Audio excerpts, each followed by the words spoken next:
Hi everyone, welcome back again to my YouTube channel. My name is Kevin Saili. Di YouTube channel ini teman-teman akan menemukan informasi menarik seputar kripto. So if you trading cryptocurrency, make sure kalian subscribe channel ini teman-teman.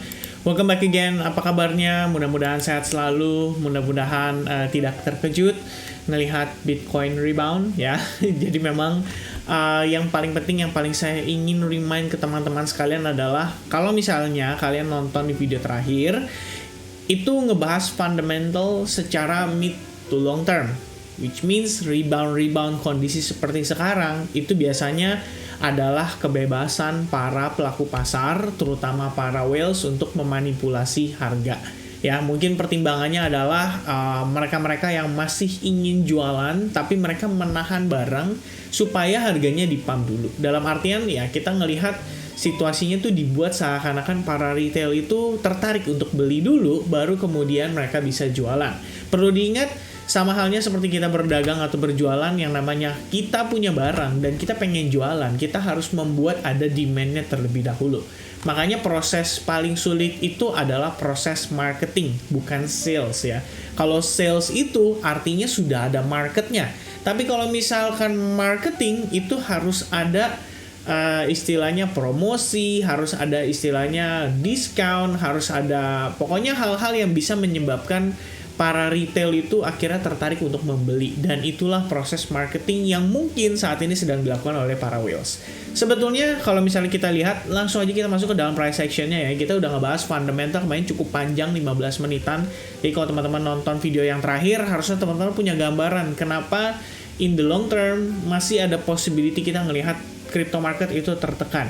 Nah, first kita start dulu dari price action untuk Bitcoin di time frame daily.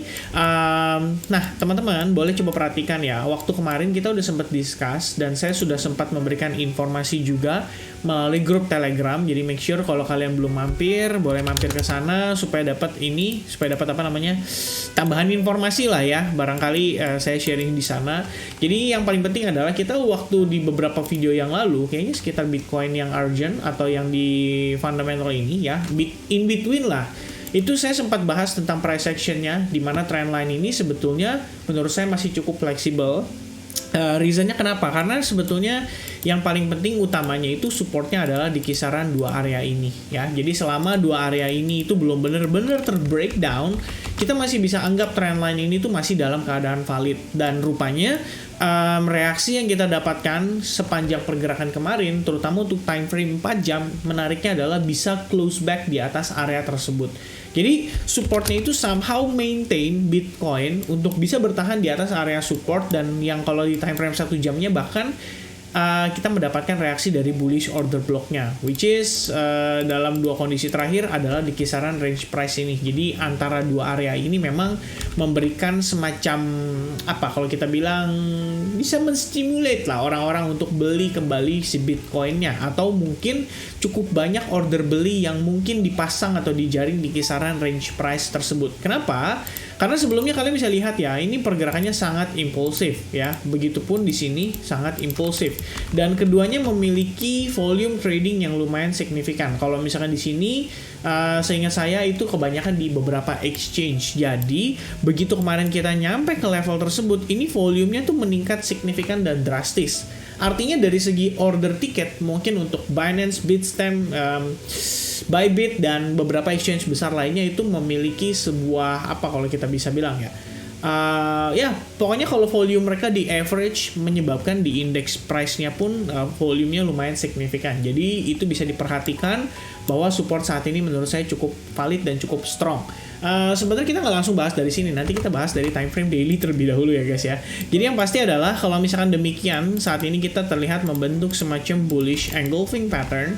Well, kalian bisa tambah either itu trend line or semacam support line ya. Antara dua area inilah pastinya itu memang terdapat area support. Jadi somehow bullish engulfing ini memberikan konfirmasi terhadap area tersebut bahwa ini loh, kita masih ada supportnya di kisaran area ini. Cuman sedikit mungkin ini pertimbangan dari saya ya. Sekali lagi ini opini, mungkin bisa salah. Yang saya perhatikan adalah kalau misalkan kita ngelihat dia rebound saat ini, basically ini adalah proses memang untuk kita ngelihat Bitcoin itu sedikit terpullback dari penurunannya 3 hari terakhir, which is ini. And then like a pullback and then maybe testing terhadap exponential moving average 21 before dia melanjutkan penurunan ya. At least sekilas yang saya lihat seperti itu. Kenapa? Karena memang saya sendiri sudah ada perhitungannya berdasarkan Elliott Wave. Kali ini saya nggak akan bahas di video ini ya. Kenapa? Soalnya saya sadar mulai paham bahwa sometimes banyak orang yang kebingungan soal Elliott Wave ini. Memang ini bisa digunakan untuk forecasting, dalam arti kita bisa melihat apakah kita sekarang posisinya ideal untuk melakukan transaksi, apakah kita posisinya sekarang sudah mulai reverse, sudah mulai kembali bullish, atau mungkin masih dalam on tracknya bearish gitu.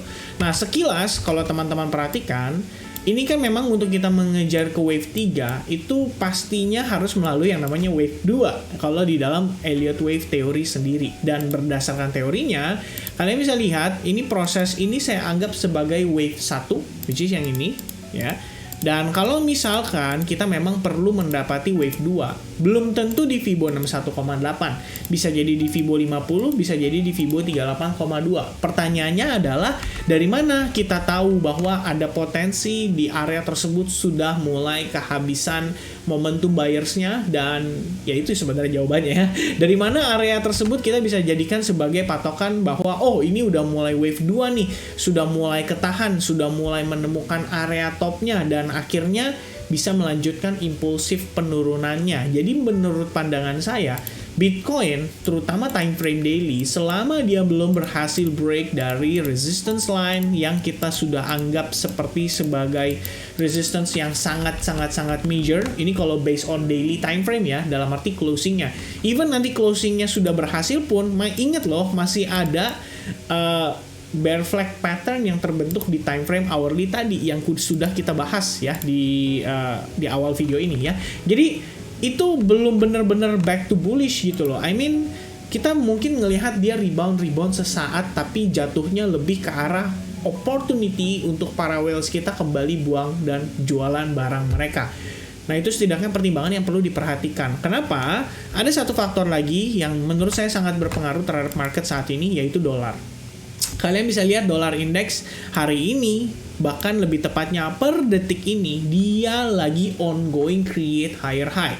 Which means ini anomali dibandingkan dengan posisi daripada si Bitcoin-nya yang cenderung malah bullish juga gitu loh ya. Dalam artian bisa jadi bullishnya kita itu sifatnya hanya temporary. Jadi itu yang perlu diperhatikan oleh para trader sekalian. Dan lagi, selain kita berbicara dari US Dollar Index, kita juga harus melihat dari market stok sendiri ya. Stok US market saat ini itu benar-benar kalau kita bisa bilang kalau Bitcoin mungkin dia udah mulai berusaha untuk create higher high dan lain sebagainya. Tapi kalau kalian lihat di stock market US sendiri, ini belum ada perubahan karakter ya. Kita masih bisa katakan ini sell ya, lower high and then possibility-nya masih lower high, bahkan di sini ada double top ya. Ini untuk Nasdaq. Selain Nasdaq itu juga ada Dow Jones ya, Dow Jones Index, which is kita sama-sama melihat dia masih kecenderungan create lower high. Begitupun untuk S&P 500, still lower high. Jadi kalau menurut pandangan saya sekilas kita ngelihat posisi market beberapa ya, menurut saya sih masih condong ke arah bearish sebetulnya. Cuma pertanyaannya adalah apakah Bitcoin yang jadi leading indicator-nya daripada market lainnya, atau Bitcoin ini ya karena market US lagi tutup, sekarang kita lagi di sesi London, ya berarti nggak terlalu banyak aktivitas gitu loh ya dari market cap terbesarnya, which is itu New York, dan ya ternyata kita cuma lagi dimanipulasi aja sama whale supaya banyak retail yang istilahnya pengen coba beli gitu. But let's say skenario seperti itu, ya kita tetap harus waspada sih terhadap semua possibility yang ada. Dan menurut saya pribadi ya tetap ya, ini masih ongoing menuju wave 2. Jadi bisa aja reboundnya itu lebih ke A, B, C ya, and then baru dia meneruskan penurunan. Oke. Kira-kira seperti itu. Saya cuma mau kasih tahu ke teman-teman untuk waspada, jangan terburu-buru FOMO ya. Apalagi kita ngeliat kayak, wah ini kenapa nih CPI datanya negatif, tapi kenapa marketnya nggak make a move? Kenapa marketnya malah cenderung bullish, cenderung candle hijau, dan cenderung rebound? Nah itu akan menjadi sebuah pertanyaan yang akhirnya bisa membuat kita jadi FOMO juga ya. Dalam arti mungkin akan ada orang-orang yang spekulatif berpikir bahwa oh oke, berarti jangan-jangan ini sudah bottomnya, jangan-jangan ini sudah siap untuk rebound dan lain sebagainya. Oke, nah kembali lagi ke fundamentalnya dulu nih, yang bisa menyebabkan market ini rebound. Apakah dari faktor tersebut sudah mendukung untuk market ini benar-benar bisa rebound bahkan sampai ke $30.000 atau mungkin $40.000 ya. Sampai saat ini itu jawaban masih menjadi sebuah misteri dan tentu saja menjadi misteri kita semua. Makanya as a trader, kalau saya pribadi lebih prefer kita melihat apa yang ditunjukkan oleh price action dan kita cukup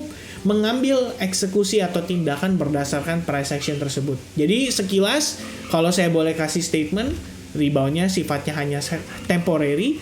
Hopefully kalau misalkan memang ini benar-benar sudah siap untuk bullish, ya paling tidak kita perlu melihat beberapa tambahan indikasi seperti apakah dia mampu breakout dari range ini dengan pergerakan yang sangat impulsif. Maka dari situ kita bisa mendapatkan gambaran bahwa ada opportunity untuk Bitcoin maybe sekarang memang sedang dalam proses akumulasi ya. Dan by the way, sekedar informasi teman-teman, saya juga masih ongoing hold spot ya. Spot account saya masih 40% dari total keseluruhan yang memang sudah saya sediakan dananya. Dan terakhir average price saya itu bukan average price ya, maksudnya terakhir saya buyback Bitcoin itu ada di kisaran harga 21.800 waktu beberapa video yang lalu ya. Jadi kalau secara futures market saat ini short position itu saya sudah close ya. Saya lagi coba melihat dulu momentumnya seperti apa, sejauh mana dia akan rebound, dan eventually nanti saya akan cari opportunity untuk melakukan short lagi di harga yang lebih tinggi. Kira-kira seperti itu. Once again, thank you so much teman-teman yang udah nonton video ini sampai selesai. Hopefully video ini bisa memberikan informasi tambahan dan semoga teman-teman memiliki hari yang menyenangkan. Sampai ketemu di update berikutnya. God bless everyone. Cheers and goodbye.